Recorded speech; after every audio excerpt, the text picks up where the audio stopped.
David Harrington sat at the corner table of the Riverside Cafe, nervously adjusting his watch. At 32, he'd agreed to this blind date, mostly to get his sister off his back. She'd been insisting for months that he needed to get out more, meet someone, stop burying himself in work. He was a corporate lawyer, successful by any measure. Dark hair styled perfectly, a charcoal suit that spoke of careful attention to detail, a gold watch that had been his father's. On paper, his life looked impressive. In reality, he felt like he was going through the motions.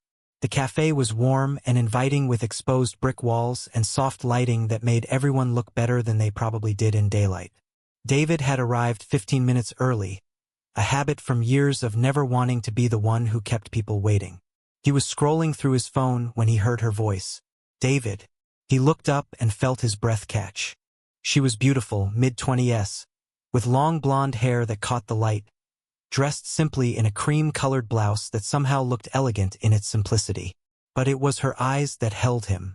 They were studying him with an intensity that made him uncomfortable, like she could see right through his carefully constructed facade. "Yes, hi. You must be Emily," he said, standing quickly and offering his hand.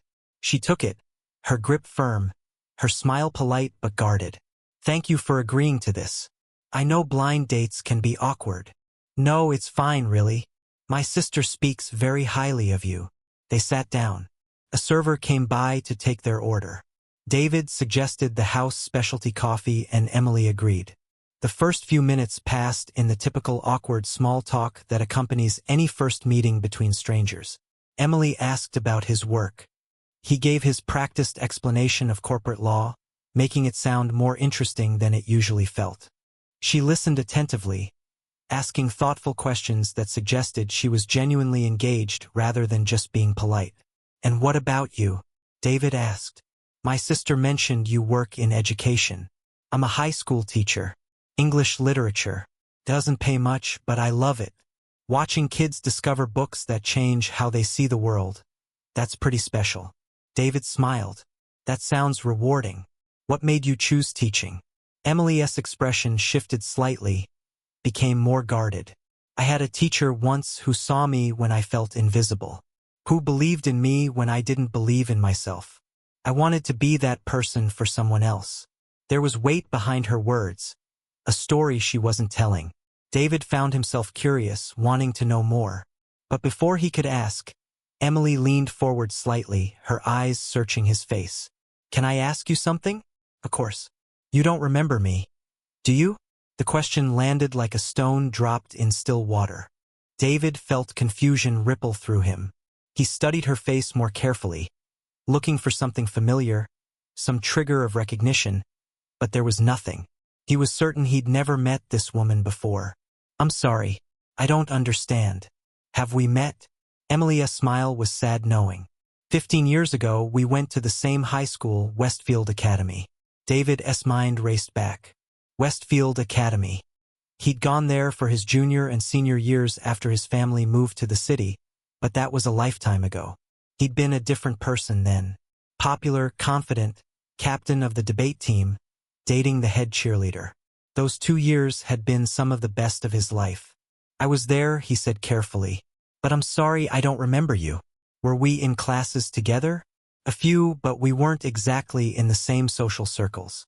You were David Harrington, golden boy. I was Emily Parker, the scholarship kid who sat in the back and tried not to be noticed." Emily Parker.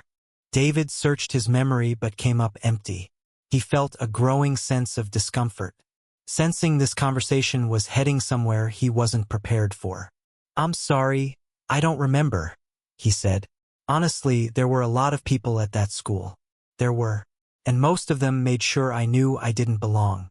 The girl with the second-hand clothes and the free lunch vouchers.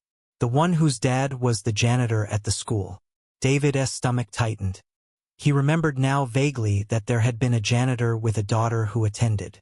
He remembered jokes, cruel jokes made by his friends. Jokes he'd laughed at or at least hadn't stopped.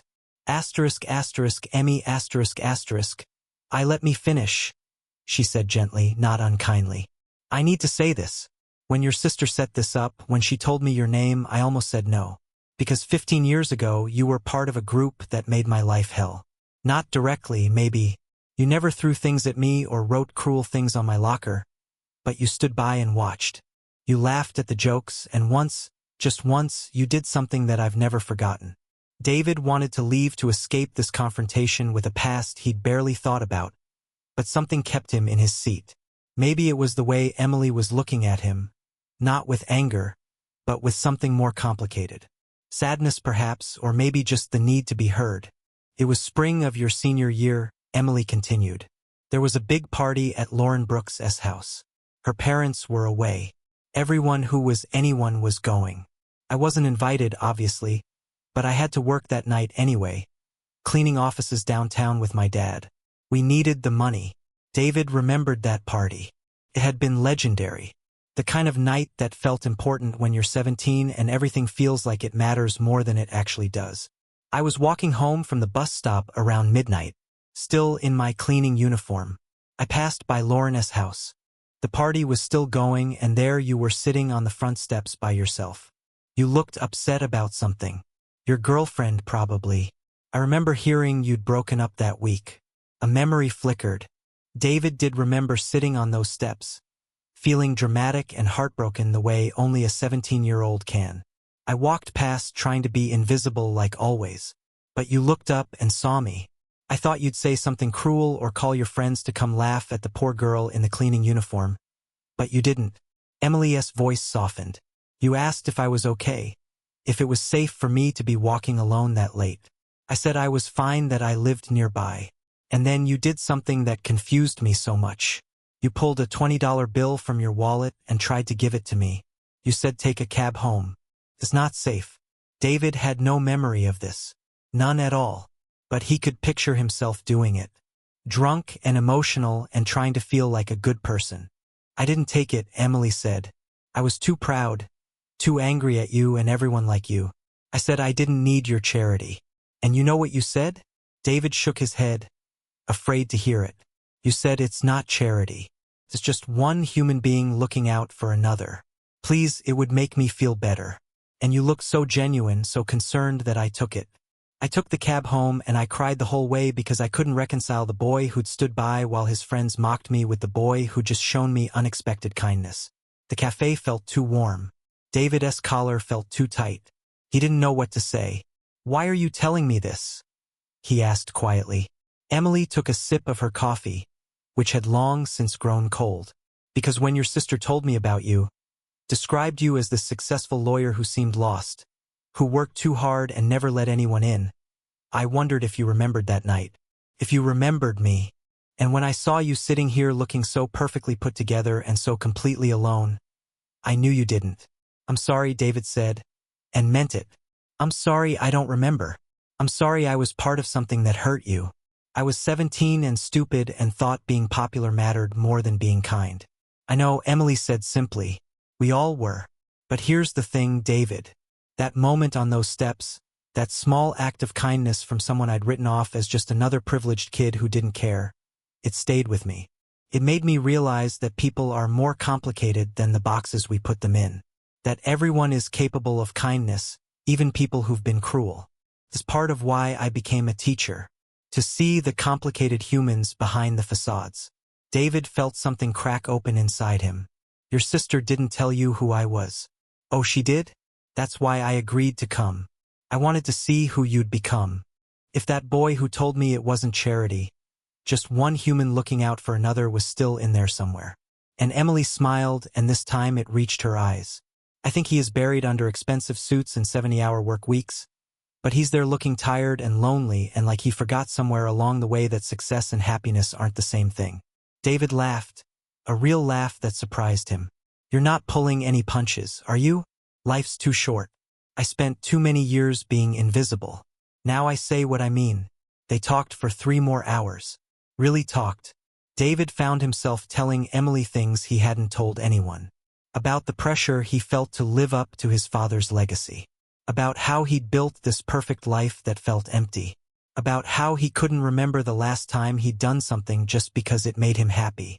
Emily told him about her father who'd passed away 5 years ago. About how hard he'd worked to give her opportunities. about students she'd taught who'd overcome impossible odds, about her small apartment full of books and plants and the life she'd built that wasn't glamorous but felt real. When the cafe staff started putting chairs on tables, they realized they'd been the last customers for over an hour. Outside, the night air was cool and fresh. They stood on the sidewalk, neither quite ready to say goodbye. "I should confess something," David said. "I almost canceled tonight. Told my sister I was too busy with a case. Would have been a lie, but a convenient one. I'm glad you didn't." "Me too." He hesitated, then continued. "Would you maybe want to do this again? Not a setup, just us. I'd like to get to know the woman who remembered me better than I remembered myself." Emily studied him for a long moment. "On one condition." "What's that?" "Next time we skip the expensive cafe. There's a diner near my school that serves the best pie in the city. Nothing fancy, but it's real. Can you handle that?" David smiled, feeling lighter than he had in years. "I think the expensive cafe version of me needs to meet the diner version of you. Might do him some good. Might do both of us some good." They went on that second date, and a third, and somewhere around the 10th, David realized he was falling in love with a woman who'd been invisible to him when it would have cost him nothing to see her. Emily taught him to slow down, to find joy in simple things, to measure success by different metrics. David helped Emily see that her past didn't define her, that she'd built something beautiful from difficult circumstances. A year later, David left his corporate firm to start a nonprofit providing legal services to low-income families. It paid a fraction of what he'd made before, but he couldn't remember ever feeling more fulfilled. 2 years after that, he proposed. Not at an expensive restaurant, but at that diner Emily loved over pie and coffee. "You know what I think about sometimes?" he said as he slipped the ring on her finger while she cried happy tears. "That 17-year-old kid sitting on those steps. If I could go back and talk to him, I'd tell him that the moment he thought was insignificant, just a small gesture to make himself feel better, would lead him to the love of his life. That kindness is never wasted, even when we don't remember giving it." "And I'd tell 17-year-old me," Emily replied, "that the girl who felt invisible would one day be seen, truly seen, by someone who learned to look past surfaces. That our stories aren't finished just because we had hard chapters." They were married 6 months later. Small ceremony, close friends and family, nothing fancy. Emily's students came and formed a guard of honor with books instead of swords. It was perfect. Years later, they'd tell the story of their first date to their own children, about a blind date that wasn't blind at all, but a second chance neither of them knew they needed. About how we're all more than our worst moments and our best moments. Just complicated humans trying to find our way. And sometimes, if we're very lucky, we find someone who remembers us better than we remember ourselves. Someone who sees not just who we are, but who we could be. Someone who gives us the gift of being truly known. That's not charity. That's just one human being looking out for another. And sometimes it's everything. If this story reminded you that we're all capable of growth and second chances, please like, share, and subscribe for more stories about the complexity of being human. Leave a comment about a time someone saw the best in you when you couldn't see it yourself. We all need those reminders.